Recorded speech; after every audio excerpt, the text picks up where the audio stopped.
Waalaikumsalam warahmatullah. Waalaikumsalam Alhamdulillah, masyaAllah, ala warahmatullahi ni'matillah, la hawla wabarakatuh. wa la quwata illa billah. Allahumma sholli wa sallim ala Sayyidina Muhammad wa ala ali Sayyidina Muhammad. Langsung saja, kami dari kelompok 3 di mata kuliah Filsafat Pendidikan Islam akan mempresentasikan makalah dengan judul Pendekatan dalam Kajian Filsafat Pendidikan Islam, yaitu Ontologi, Epistemologi, Aksiologi Pendidikan Islam. Ya, seperti itu ya. Nanti insya Allah di sini kita akan membahas tentang sumber-sumber filsafat pendidikan Islam, yaitu ontologi, epistemologi, dan aksiologi pendidikan Islam. Silakan untuk ini sudah bisa di-share ya. Nah, ini Ya, sudah ada menunya, Bu. se- nggak ada Di kok. sana ada menu. Sebentar, sebentar. Tak share aja, tak share aja. Tak share screen aja. Oh ya,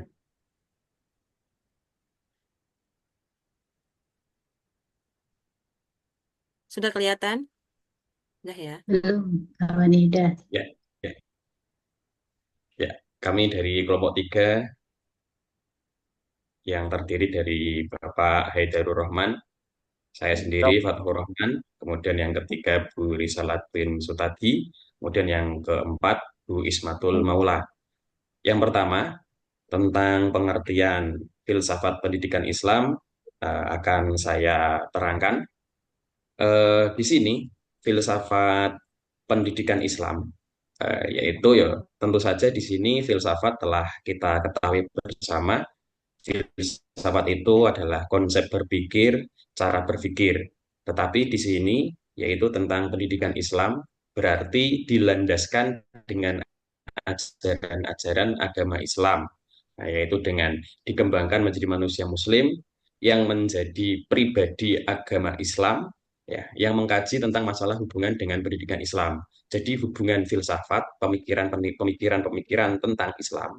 Tetapi karena ini pendidikan, di sini terdiri dari ada kurikulumnya, subjeknya, gurunya, peserta didiknya, dan tentu juga tentang lingkungan pelajaran. Jadi filsafat pendidikan Islam itu merumuskan konsep dan teori pendidikan Islam yang didasarkan pada prinsip-prinsip sumber ajaran Islam. Yang membedakan dengan filsafat pendidikan yang lain, bedanya kalau filsafat pendidikan Islam itu di sini dimasuki tentang konsep-konsep tentang ajaran tauhid, akhlak, kemudian terdiri dari sifat jasmani dan rohani manusia. Nah, berbeda dengan yang lain, hanya menggunakan akal, hanya menggunakan pikirannya sendiri. Nah, tapi kalau filsafat pendidikan Islam, kita lebih tidak hanya mengenal tentang rasio saja, yang mengenal dari fisik saja, yang nyata saja, tapi kita juga berprinsip tentang juga ajaran-ajaran Islam, tentang budaya Islam, yang jelas dari sumber Allah, dari hadis dan Allah, dan kebenaran dari Allah yang mutlak. Jadi tidak hanya menggunakan akal manusia yang terbatas, tapi juga menggunakan sumber ayat-ayat Allah yang tentu saja itu mutlak ya, yang untuk manusia. Ya, mungkin itu sedikit tentang pengertian filsafat pendidikan Islam. Ya, untuk lebih jelasnya kita nanti akan lebih dalam tentang ontologinya, epistemologi, aksiologi, filsafat pendidikan Islam. Itu yang bisa saya sampaikan. Kemudian yang kedua itu tentang ontologi filsafat pendidikan Islam yang akan disampaikan oleh Bu Risalatin Sutadi. Kepadanya waktu kami silakan. Silakan. Bismillahirrahmanirrahim. Terima kasih atas waktu yang diberikan kepada saya. Baiklah, saya akan memaparkan sedikit tentang ontologi filsafat pendidikan Islam. Nah, seperti yang kita ketahui bahwa secara etimologi kata ontologi berasal dari bahasa Yunani yaitu ontos dan logos, ya. Ontos itu artinya suatu wujud, sedangkan logos artinya ilmu. Jadi, Secara terminologi, ontologi adalah cabang ilmu filsafat yang berhubungan dengan hakikat hidup. Nah, ontologi ini dipahami sebagai kajian filosofis mengenai hakikat dan esensi pendidikan Islam, yang dengan itu eksistensi pendidikan Islam dapat dipahami dengan baik dan diposisikan secara proporsional. Nah, sedangkan pendidikan Islam adalah bimbingan yang dilakukan oleh seorang pengajar kepada anak didiknya di masa pertumbuhannya, agar ia memiliki kepribadian Muslim berdasarkan ajaran Islam yang diwahyukan oleh Allah Subhanahu wa Ta'ala, sehingga mampu menunaikan fungsinya sebagai hamba atau ab dan khalifah di bumi, serta berhasil, sebentar nggih, ini tampilannya, serta berhasil memperoleh kebahagiaannya di dunia dan di akhirat, seperti yang disebutkan dalam firman Allah Subhanahu wa Ta'ala, yaitu A'udzu billahi minasyaitonir rajim. Bismillahirrahmanirrahim. Wa idz qala rabbuka lil malaikati inni ja'ilun fil ardi khalifah. Ingatlah ketika Tuhanmu berfirman kepada para malaikat, sesungguhnya aku hendak menjadikan seorang khalifah di muka bumi. Quran Surat Al-Baqarah ayat 30. Nah, hakikat dari pendidikan Islam yaitu ilmu, tujuan, pendidikan, dan peserta didik, dan juga kurikulum. Ketika semua itu sudah dijalankan dengan baik sebagai suatu proses pendidikan yang tepat, maka akan mengantarkan manusia pada hakikat tertinggi dari keseluruh hakikat yang ada dalam pendidikan Islam. Oke, mungkin cukup dari saya. Selanjutnya akan dilanjutkan dan saya kembalikan ke moderator. Ya, terima kasih penjelasannya Bu Risa tentang ontologi filsafat pendidikan Islam. Nah, yang selanjutnya tentang epistemologi filsafat pendidikan Islam yang akan disampaikan oleh Pak Haidarur Rahman. Kepadanya disilakan. Assalamualaikum warahmatullahi wabarakatuh. Waalaikumsalam warahmatullahi wabarakatuh. Waalaikumsalam. Terima kasih Pak Moderator, Pak Kiai Moderator yang telah memberikan waktunya. Di sini saya akan menjelaskan tentang epistemologi filsafat pendidikan Islam. Epistemologi di sini adalah pengetahuan tentang pengetahuan. Namun epistemologi juga diartikan sebagai sesuatu yang membahas secara mendalam mengenai proses dalam usaha manusia untuk memperoleh ilmu. Seperti membahas tentang sumber ilmu dari mana, struktur ilmu dari mana, macam-macam metode yang digunakan untuk memperoleh ilmu dari mana, serta validitas pengetahuannya. Jadi intinya epistemologi itu merupakan suatu ilmu yang mengkaji tentang sumber pengetahuan atau asal mula, metode, struktur, dan valid tidaknya suatu pengetahuan. Contohnya dalam kehidupan sehari-hari yang berhubungan dengan bagaimana kita mendapatkan ilmu. Ilmu itu diantaranya ada rukun-rukunnya ya Bapak dan Ibu. Di antaranya itu ada yang mengajarkan, ada yang diajarkan. Ada alatnya, yaitu berupa buku, kursi, meja, dan sebagainya. Nah, itu semua adalah masuk dalam epistemologi. Seperti kursinya itu termasuk ya.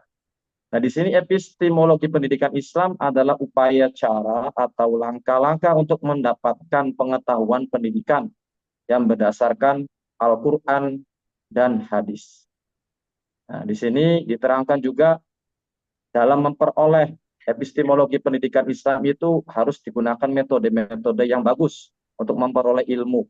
Di antaranya itu kita harus tahu tujuan pendidikannya apa, kondisi peserta didik bagaimana, kemampuan kita sebagai pengajar itu harus sesuai atau tidak, itu harus dipelajari untuk memperoleh tujuan dari pendidikan Islam, yang dimana itu notabene adalah epistemologi filsafat pendidikan Islam.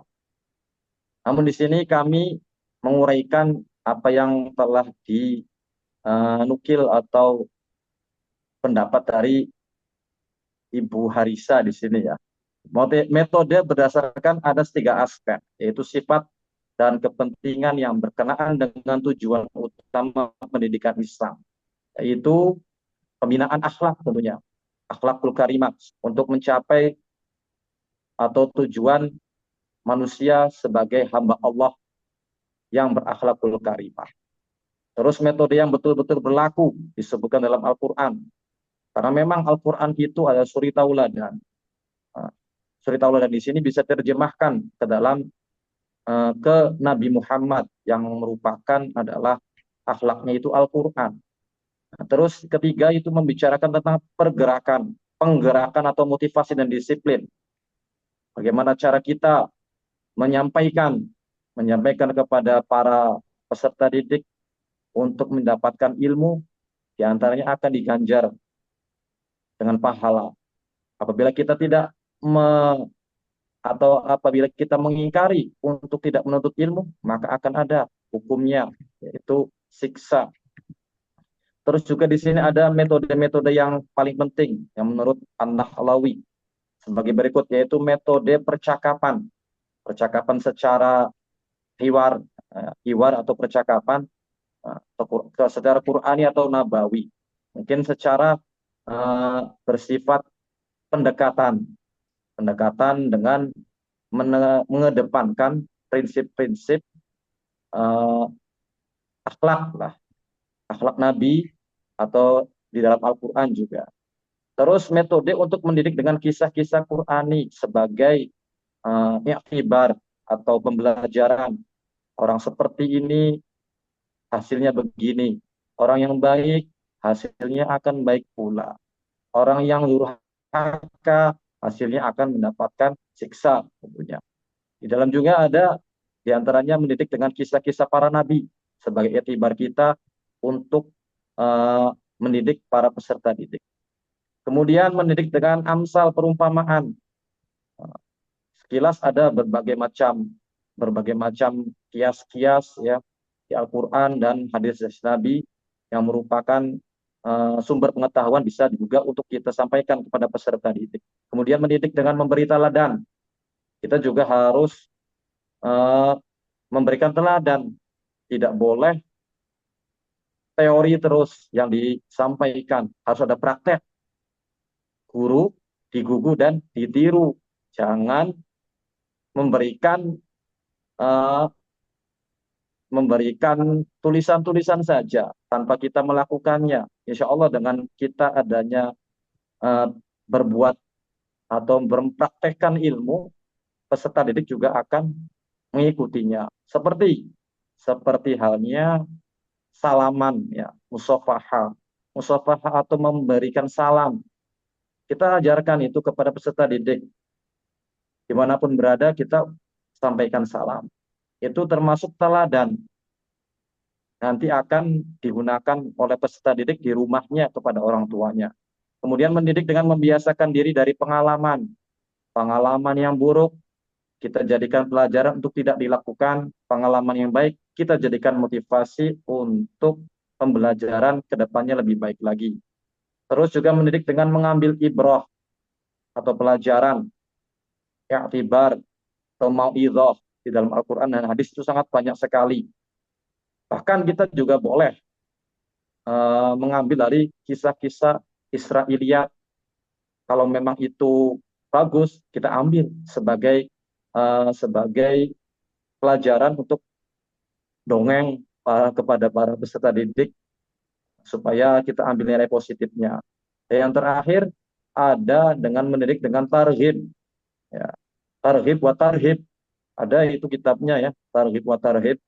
Hadis itu memberikan kabar gembira dan memberikan ancaman ketakutan. Itu sangat penting. Kadang kita memberikan reward kepada peserta didik apabila prestasinya bagus, atau juga memberikan sebuah bukan ancaman, istilahnya peringatan, peringatan yang supaya tujuannya itu untuk peserta didik menjadi lebih semangat lagi dalam belajar. Mungkin itu saja dari penjelasan tentang epistemologi filsafat pendidikan Islam. Kepada Pak Moderator, kami kembalikan lagi. Assalamualaikum warahmatullahi wabarakatuh. Waalaikumsalam warahmatullahi wabarakatuh. Ya, terima kasih kepada Pak Haidar yang telah menerangkan tentang epistemologi filsafat pendidikan Islam ya. Kemudian yang selanjutnya tentang aksiologi, ya aksiologi filsafat pendidikan Islam yang akan diterangkan, disampaikan oleh Bu Ismatul Maula. Kepada Bu Isma, kami silakan. Ya, terima kasih Pak Kiai Fathur Rahman. Assalamualaikum warahmatullahi wabarakatuh. Waalaikumsalam. Waalaikumsalam. Aksiologi filsafat pendidikan Islam. Aksiologi meneliti hakikat nilai dari sebuah pengetahuan seperti nilai-nilai kebaikan, keindahan, dan kebenaran menurut Hamdani. Dalam bidang aksiologi, masalah etika yang mempelajari tentang kebaikan ditinjau dari kesusilaan, sangat prinsip dan pendidikan Islam. Hal terjadi karena kebaik kemudian pekerti manusia menjadi sasaran utama pendidikan Islam, dan karenanya selalu dipertimbangkan dalam perumusan tujuan pendidikan Islam. Tujuan pendidikan Islam adalah untuk mewujudkan manusia yang salah, taat beribadah, dan gemar beramal untuk tujuan akhirat, menurut Al-Munawwar. Nilai tersebut harus muat dalam kurikulum pendidikan Islam, antaranya yaitu 1. Mengandung petunjuk akhlak, 2. Mengandung upaya meningkatkan kesejahteraan hidup manusia di bumi. Nomor 2, mengandung upaya peningkatan kesejahteraan hidup manusia di bumi dan kebahagiaan di akhirat. 3, mengandung usaha keras untuk meraih kehidupan yang baik. 4, mengandung nilai yang dapat memadukan antara kepentingan kehidupan dunia dan akhirat. Aksiologi pendidikan Islam merupakan suatu proses perubahan tingkah laku yang dilakukan melalui aktivitas yang dapat menanamkan nilai-nilai yang baik dan mulia. Pendidikan Islam juga merupakan langkah mendidik moral manusia dengan membina nilai-nilai humanitas yang berkorelasi positif dengan kehidupan sosial masyarakat. Kesimpulan, filsafat pendidikan Islam merupakan konsep berpikir filosofis yang bersumber dari ajaran Islam yang membahas berbagai aspek pendidikan seperti manusia sebagai subjek dan pendidikan, kurikulum, metode, materi pembelajaran, pendidik, peserta didik, dan lingkungan pembelajaran.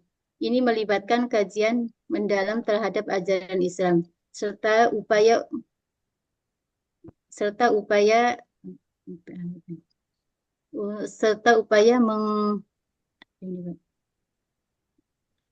menggunakan berbagai masalah yang dihadapi dalam pendidikan Islam. Filsafat pendidikan Islam juga memiliki peran penting dalam memberikan arah dalam pencapaian tujuan pendidikan Islam, dengan kurikulum menjadi faktor penting dalam proses pendidikan. Pendidikan Islam juga terlihat dari berbagai ilmu dengan landasan ontologi, epistemologi, dan aksiologi yang kuat. Ontologi pendidikan Islam membahas hakikat pendidikan Islam, sementara epistemologi membahas sumber, metode, dan kriteria pengetahuan dalam pendidikan Islam. Aksiologi pendidikan Islam berkaitan dengan nilai-nilai, tujuan, target, dan yang akan mencapai dalam pendidikan Islam, yang diarahkan kepada pembentukan pribadi yang soleh, taat beribadah, dan beramal baik untuk mencapai kesejahteraan dunia dan akhirat. Terima kasih, Pak Haidar. Ya. Pak Fathur, Bu. Apa itu? Ya, tidak Oh iya, maaf. apa-apa. Ya, ya, Bater. Pak Haidar. Ya, terima kasih Ya, penyampaiannya tentang aksiologi filsafat pada Bu Ismatul Maulah ya. Ini berarti tadi sudah disimpulkan bahwa yang namanya filsafat pendidikan Islam itu konsep berpikir logis, tapi bersumber dari Islam, ya, dari Ya, Quran hadis. Tapi karena dibatasi ini adalah pendidikan Islam, berarti dibatasi tentang pendidikan. Ada sumber pendidikannya berarti kurikulum, peserta didik, gurunya, lingkungan, metode, kurikulum, dan sebagainya. Tapi karena ada Islamnya juga harus bersumber dari ajaran Islam, seperti Quran dan hadis, dan juga kebenaran absolut dari Gusti Allah tentang ayat-ayat Quran dan hadis Nabi. Kemudian masalah eh, bahwa pendidikan Islam itu juga sebagai filsafat, itu dengan landasan ontologi, epistemologi, dan aksiologi tadi ya, sudah jelaskan bahwa ontologi pendidikan Islam itu, yaitu hakikat pendidikan Islam itu sendiri. Gitu ya. Sementara kalau epistemologi itu tentang sumber-sumbernya, metodenya yang akan digunakan, kriteria, kemudian cara-cara yang untuk dalam pendidikan Islam. Kemudian kalau aksiologi dalam filsafatnya yaitu tentang nilai-nilai, tujuan atau bagaimana cara pembentukan itu menjadi soleh, taat beribadah dan sebagainya. Nah, inilah yang menjadi filsafat pendidikan Islam tentang pendekatan ontologi, epistemologi dan aksiologi itu menjadi untuk memahami dan menghormati nilai-nilai serta prinsip yang tertanam dalam ajaran Islam sebagai panduan proses pendidikan, khususnya pendidikan dalam agama Islam. Ya, seperti itu. Jadi filsafat ini, pendidikan Islam itu diusahakan tetap pada jalur tentang ada sumber-sumber ajaran Islam. Ya, terima kasih semuanya presentator yang telah menyampaikan presentasinya. Kemudian mungkin itu yang bisa kami sampaikan. Semoga bisa menambah hasanah keilmuan kita semua, menjadikan keberkahan dan tambah ilmu buat kita semuanya. Amin. amin. Allahumma amin. amin. Amin. Dari kami, mungkin jika ada keliru, jika ada salah, kami mohon maaf. Dari kelompok 3, kami akhiri. Akhirul kalam, wallahul muwaffiq ila aqwamit thoriq. Wassalamualaikum warahmatullahi wabarakatuh. Waalaikumsalam. Waalaikumsalam warahmatullahi wabarakatuh.